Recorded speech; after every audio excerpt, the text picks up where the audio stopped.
Welcome to part 2 of the trial ride for Naziah Harris, the 13-year-old girl who went missing from Detroit, Michigan, and was last seen with a man named Jarvis Butts.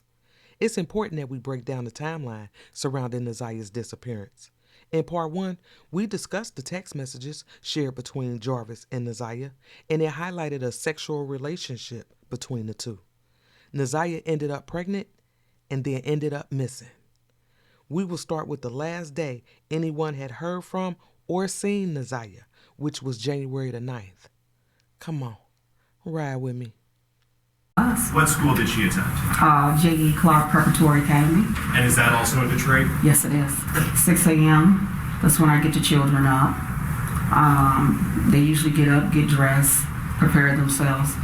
About 7:15, 7:20, we're basically saying prayer and we're loading up in the car.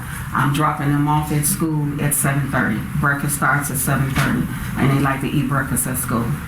Did you follow that routine on January 9th? Yes, I did. And did that include dropping Naziah off at J.E. Clark 7:15 to 7:30? Yes. And can you tell us what she was wearing on January 9th, 2024? Yes, she was wearing a pair of light powdered blue jeans with a light powdered blue jacket that had the black little fur around the collar. It was like a two-piece set. Okay. And did she have a sweater on or a shirt on or something? She had a shirt. She wore a shirt underneath it. And you remember, did she have any other clothes with her on the 9th when you dropped her off? She had her little blue sweatshirt with a little hoodie. She had that with her. And do you know how or when she got that hoodie? I bought that hoodie for her. I guess it was in the fall sometime when I bought it. When I first, it wasn't nothing new. It was just one of her old hoodie jackets she used when she go to gym. Okay. And in terms of, if you know, the condition of that hoodie on the 9th, was it torn, ripped, damaged in any way? No, it was fairly, really, kind of like still new, because she took pretty good care of her things. Okay. Mm-hmm. At the time of Naziah's disappearance, Grandma Annette was living at 5090 Bedford. Now, I had several addresses for Grandma Annette, but according to the tax records, she bought the home at 5090 Bedford in April of 2023. On the morning of January the 9th, Grandma Annette said she had driven the kids to school, and they were dropped off around 7:15.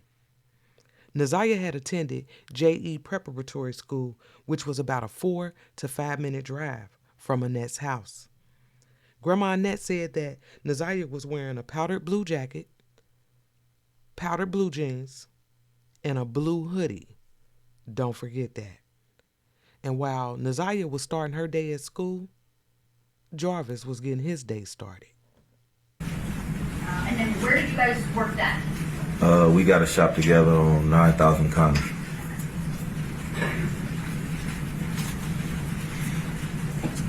And what is at 9,000 Connor? A sicko, a car wash, and our shop was in the middle of both. Jarvis and his partner Cordell, dude right here, owned an auto shop at 9,000 Connors. And that shop was about a 7-minute drive from Grandma Annette's house. I got to the shop probably around 8:30. I don't know who opened the shop. I can't really recall which one of us opened it, but Jarvis may have been there already. A few cars came in, then the Jaguar probably got there maybe around 9 o'clock. I assessed the Jaguar. Jarvis left for a moment. So on January the 9th, Jarvis was at the shop early that morning, but at some point he left. Now, Cordell didn't say exactly what time he left or where he went, but I wondered if that's when he was supposed to go to court and turn himself in. Did there come a time when Jarvis Butts asked you to drive him to court? Yes. And when was that? February 7th. Of 24? Yes. And was there a time before that you had to drive him to court? Yes. And when was that? January I think it was the 9th. Okay. It was in January. So you've at least driven him to court twice? Yes, So on the 9th, he was supposed to turn himself in, but didn't actually end up doing that? correct. Okay. Now, this girl right here, her name is Tashiana, and she said that Jarvis was her fiance. Now, I'm going to be honest with y'all. While I was listening to her testimony, Tashiana sounded more like a booty call or a smash and dash to me. I'm just saying. But again, she said that Jarvis was her fiance. And I'm like, yeah, okay, all right. But anyway, she drove Jarvis to court in her tan Suburban the morning of January the 9th. I wonder what time he was doing court. Because she didn't give a time. You know what I mean? So if you know, put it in the comments for us so we can add it to the timeline. Because while Jarvis was moving around, going to court, going to work, Naziah started to text him. January 9th, 2024 at 14:21, Naziah sent to Jarvis, "Don't forget, be there before 3. I will let you know when I'm leaving the school. If you're not there, I will wait." Then at 14:22, she sends, "Send okay if you've seen the message so I can delete your number." Then at 14:23, Jarvis replies, "Okay," and those messages were deleted. So she sent this text at 9:21 in the morning. And she started it off by saying, "Don't forget," which told me there was already a plan in place before January the 9th to meet up. And then she says, "Be there before 3 o'clock. And if you're not there, I'll wait." And I'm like, be where? Wait where? See, that's what I'm saying. There's already a discussion about what's supposed to happen January the 9th. Okay? Now, whether this conversation was in person or through text, bottom line is the plan was already in place prior to January the 9th. But here's the thing. If Jarvis was supposed to turn himself in that morning, why would he make plans with Naziah? That don't make sense to me. Because lucky for him, they pushed his court date back to February the 7th. So he was a free man. They let him go on the 9th. Okay? Let me tell you something else that don't make sense to me. Why Naziah was asking about a specific location. Listen to this. Before January the 9th, you had a conversation with Naziah about a location on Outer Drive in Belfort, Yes, and that was surprising to you, right? correct. That's on the east side of Detroit. Yes. Did you end up giving her directions on how to get to that location? Yes. Why did you give her directions? I was just getting out the shower and just getting myself together. She asked me, she said, "Hey, Titi," she said, "where is Belford and Outer Drive?" And I told her, I said, "You know exactly where Belford and Outer Drive at." I said, "Outer Drive is right where the wine basket at." And I said, "You know where Belford at?" And she was like, "I get Balfour and Bedford mixed up." So I said, "You already know Belford is before Bedford." So she said, "Okay." She said, "Because we are in school and we are learning about our surroundings." So I said, "Okay." But that was the only two things that she had asked, was where was Outer Drive and Balfour at. Does that location have any special significance to you? No. Do you know anybody at that location? No, the only thing that I'm used to, I'm familiarized with just picking up Jarvis Outer Drive in Belford. It's just on a corner. On a corner? Mm-hmm. Not at an address? Not on the address. Okay.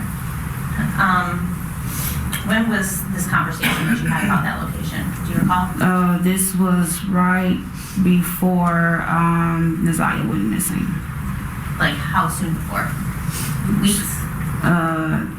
Maybe it was still in that same week she went missing.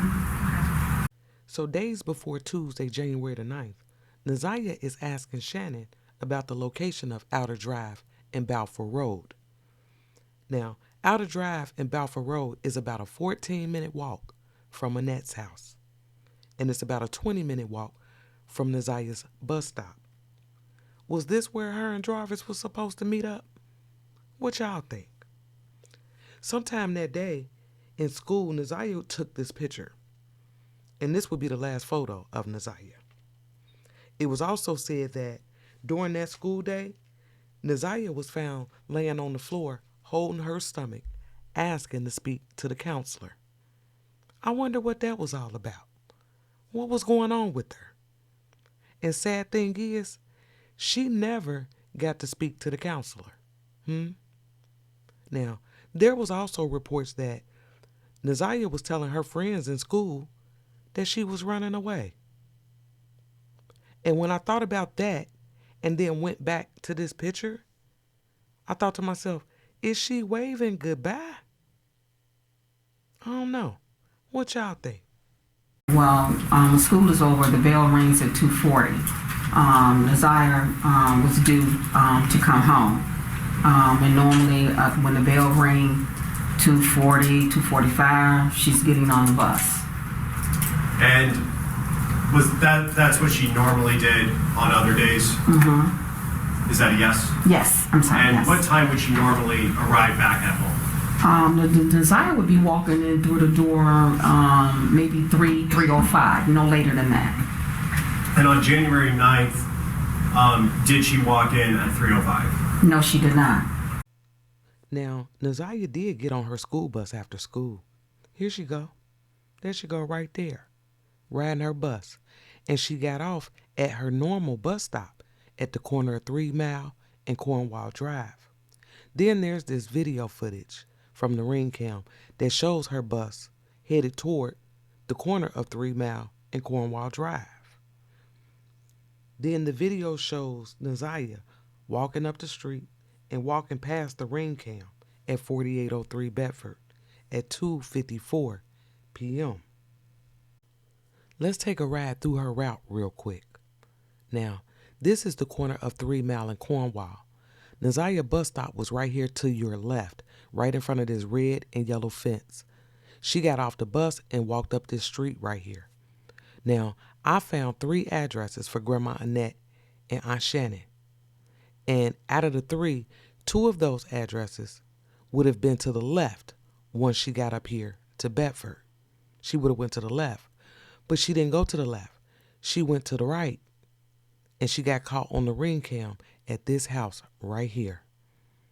She walked past this house going toward the right, toward 5090 Bedford at 2:54 p.m. Just to give you another visual, Naziah bus stop is where you see that first yellow dot. That second yellow dot is where she is seen on the ring cam. And then she walked down the street in that direction. And she would have had to cross over Warren to get to Grandma Annette house, which is that third yellow dot. And that's 5090 Bedford. But everybody said she didn't go home. So if she didn't go home, where the hell did she go?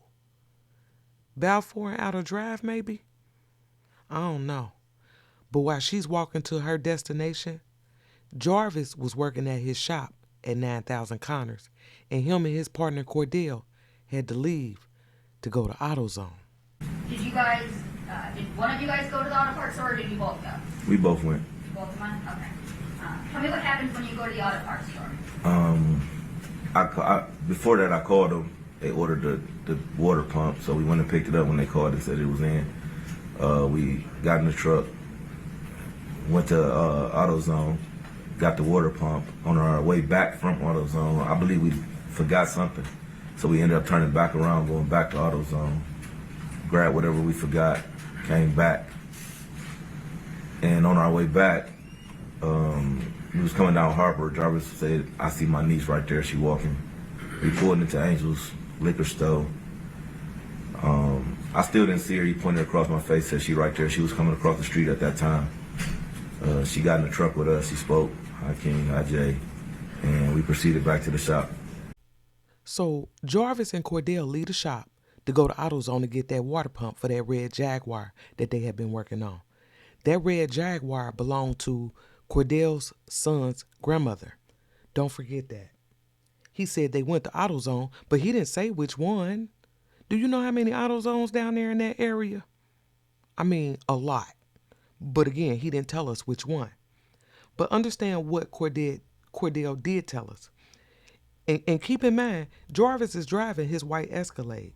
So if you think about it, Jarvis is in control of the situation. Hell, he's the driver. So they go to AutoZone, they supposedly forget something and go back to AutoZone. And then it wasn't until they left AutoZone that second time where Jarvis spots Naziah walking. Now, here's the thing. I believe Jarvis was looking for Naziah because don't forget, there's already a plan in place for them to meet up. And him and Cordell rode around long enough for Jarvis to find her. But here's my issue. Cordell said that once Jarvis spotted Naziah, he turned around in Angel's liquor store. When I Googled Angel's liquor store, the only one I found was located at 12735 Linwood. And as of today, that liquor store is closed down. But here's the issue. If you look at this map where I've highlighted the house where the ring cam caught Naziah walking past, Jarvis and Cordell's shop, and then Angel's liquor store, it's like Angel's liquor store is across town. No way Naziah walked all the way over there. No way. It's like a 4-hour walk. So no, that don't make sense to me. I mean, unless she got a ride. But even that don't make sense. Because if you think time, when we go back to Naziah's last text message to Jarvis, wherever they were supposed to meet up, Jarvis was supposed to be there by 3 o'clock. We saw Naziah walking past that ring cam at 2:54. So wherever they were supposed to meet up, it was closer to her bus stop, not in this area across town near Angel's liquor store. So I can't make Cordell's story fit. His story don't make sense to me. So Cordell says that when they picked up Naziah, everybody said hi, and that was it. And see, that's what I'm saying. The movement just confirmed to me that Naziah and Jarvis had a plan. Cordell may not have known about the plan, but they did. Because think about it. If you're out riding around and you run into your niece, you would think there would be some type of conversation like, where you coming from? Or where you going? You need me to drop you off somewhere? It wasn't none of that. After everybody said hi, Jarvis took Naziah back to the shop. That's it. And understand this. All of this is going on between 3 and 4 p.m. because we saw Naziah on that ring cam at 2:54. And then Jarvis' sister popped up at the shop. I had reason to believe that I saw Naziah the day she went missing at the shop on Harbor Encounters. Okay, and whose shop is that? My brother Jarvis Butts and his partner. Do you recall about what time did you go to Jarvis's shop that day? About 4 p.m., give or take a few minutes. So this is Jarvis' sister. Her name is Tiwana. And she showed up at Jarvis' shop at about 3:45, according to her phone GPS. And guess what? So that means by 3:45, Naziah is already at the shop. So I was sitting outside of the shop in my car because they were working on another car on the inside. As I sat there for the time that I was there, I kept seeing a little girl get in and out of his truck, going to the gas station and going back to his car. So when Jarvis, Cordell, and Naziah got back to that shop prior to 3:45, Jarvis and Cordell, they continued to work on cars that included that red Jaguar. And Naziah set her ass out there in that truck. One of the questions I had was, because I understand this, it was cold outside. It had been raining off and on. I'm like, why didn't she wait inside the shop? She set her ass in that truck with the truck running, probably with the heat on, because at some point the truck ran out of gas. And Jarvis and Cordell had to stop what they were doing and push the car. They had to push the car to the gas station next door. Put some gas in it. Now, Cordell seems a little frustrated at this point because he says, he asks Jarvis like, man, look, I mean, you gonna drop her off somewhere? Like, you gonna take this girl home? What's going on? Jarvis said no. We know that Jarvis made a phone call at 4:09 p.m. and he called somebody with a phone number ending in 1520. Now, I don't know who this number belonged to, but I really want to know. I think this is an important detail that we need because that was a completed call and it lasted 29 seconds. Okay? At 5:16, we know that Tijuana left the shop and Naziah was still there. That little girl sat outside that shop all that time. Outside. So around 6 o'clock, this is what's going on at Grandma Annette's house.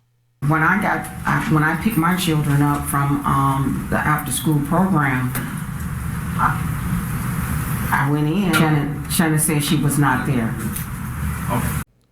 Grandma Annette said that after picking up the other kids, when she went in, and I took that to mean it was when she got inside the house, she realized Naziah wasn't there, and then Aunt Shannon, who had been there all day, mind you, confirmed to Grandma Annette that no, Naziah was not there.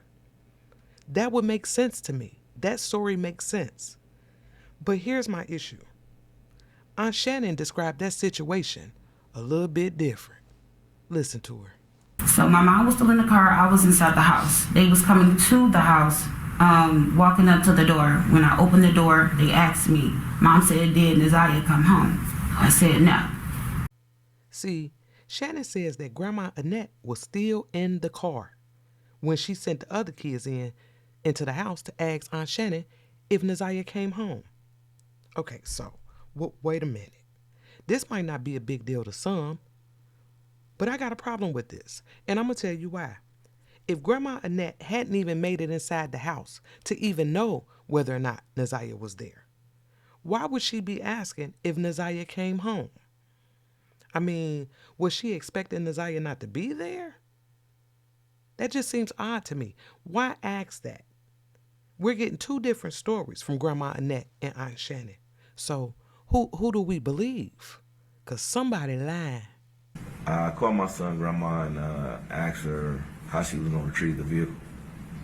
She said she was going to tow it back.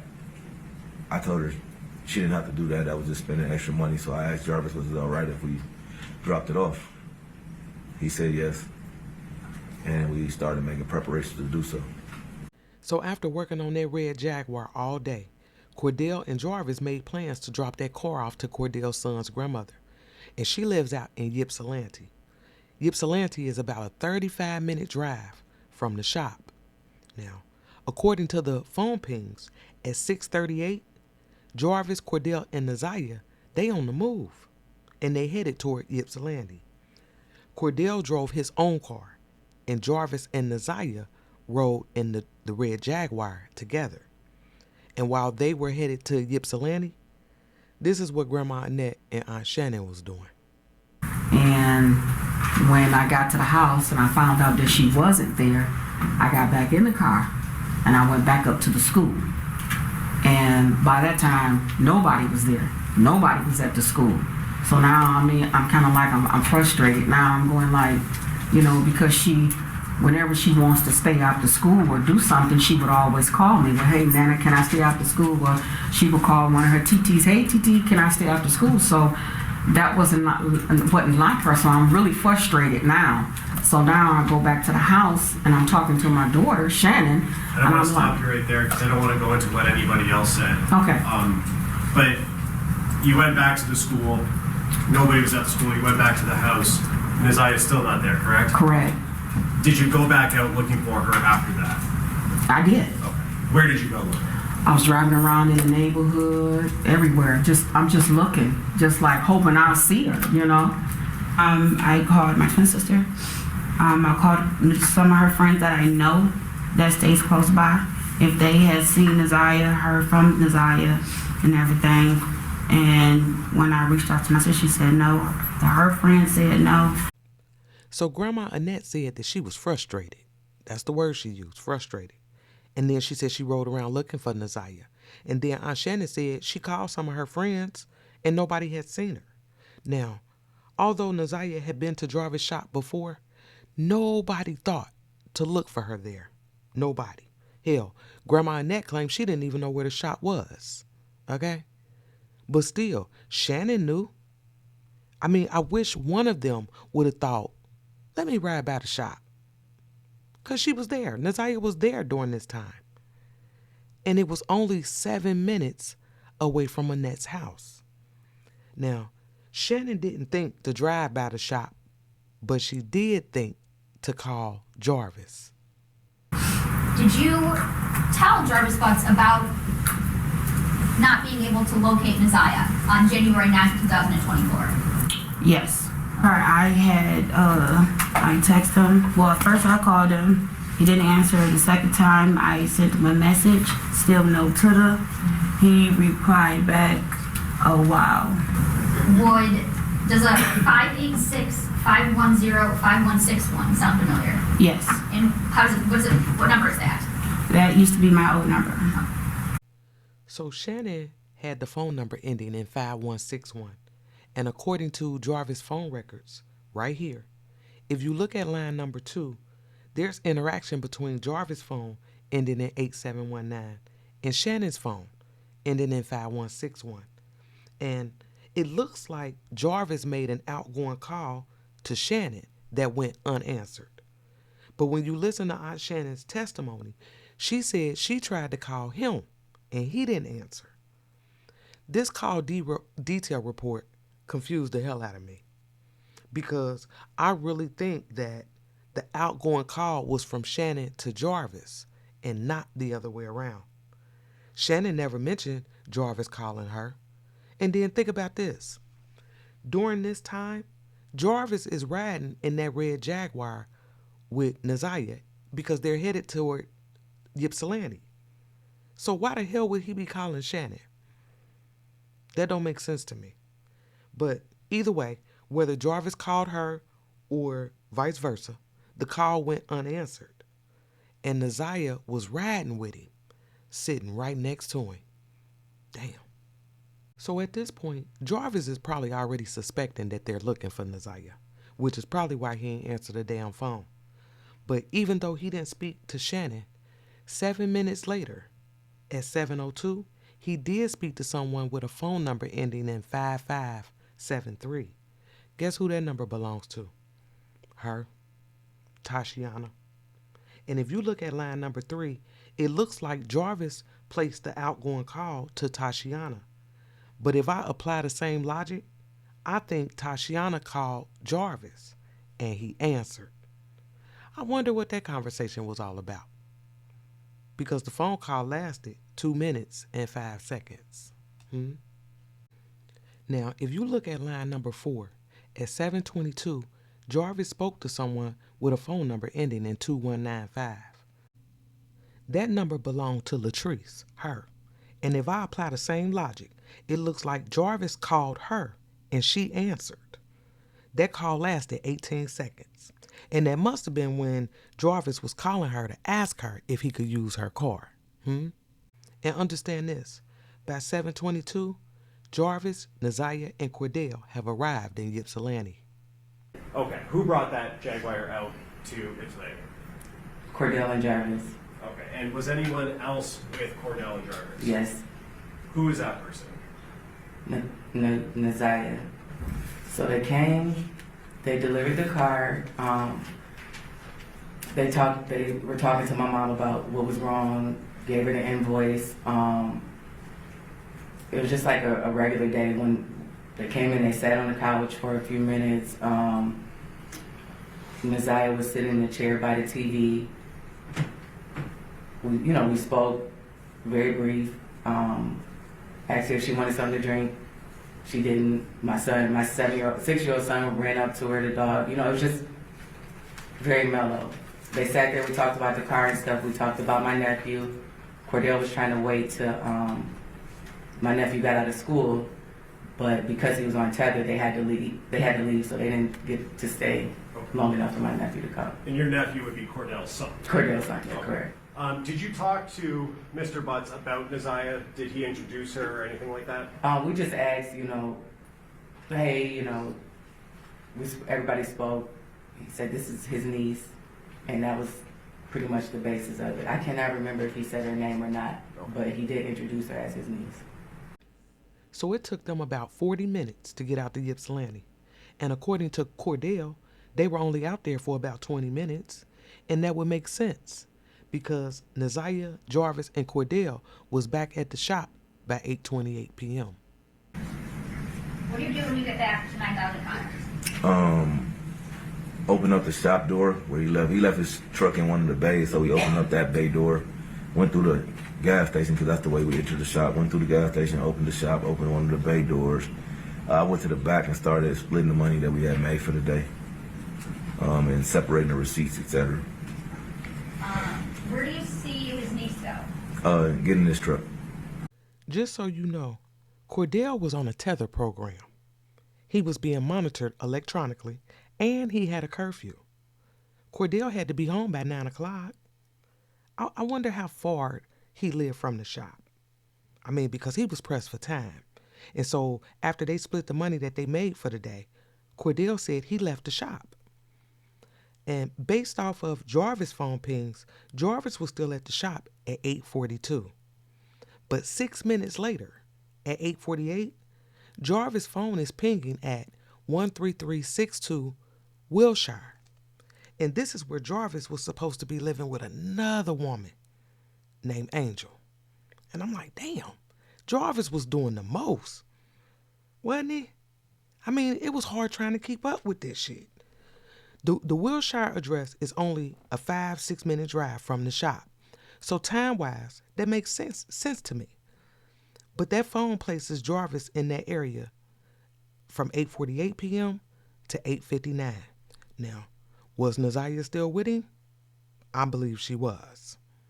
At 8:59, Jarvis was on a phone call for 6 seconds.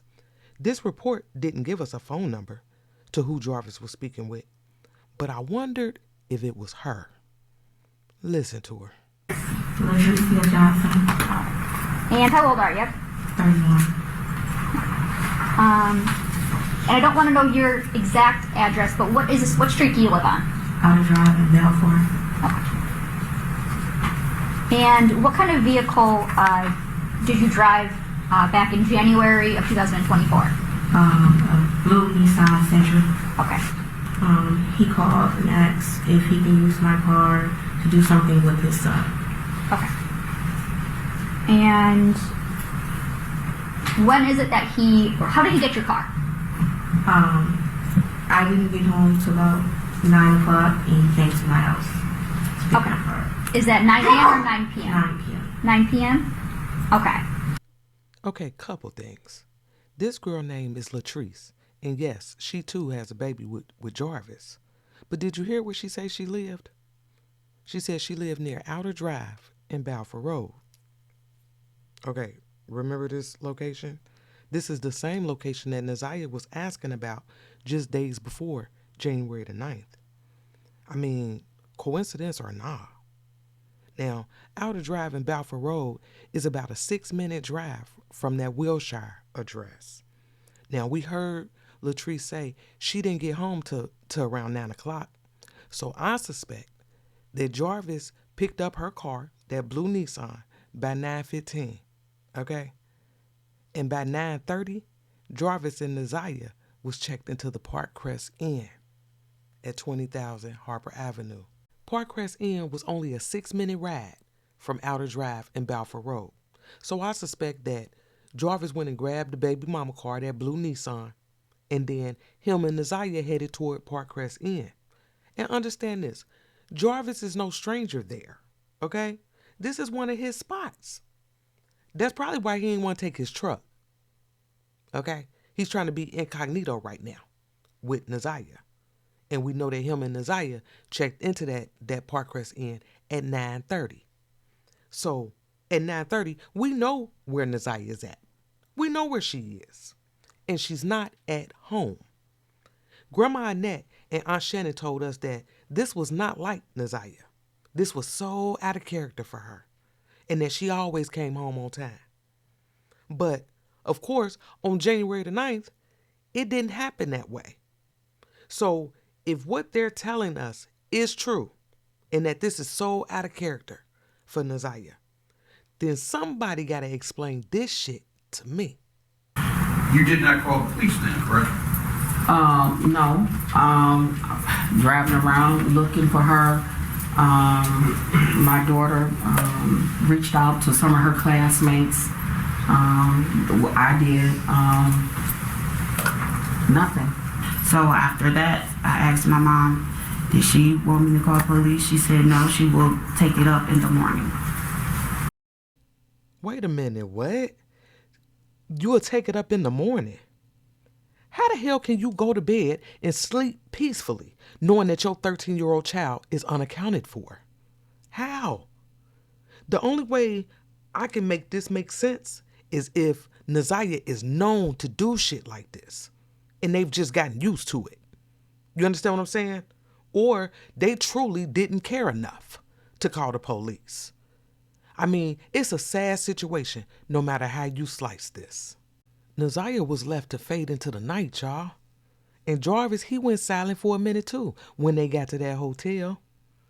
In part 3, we're going to pick up where Jarvis is back on the move, with or without Naziah.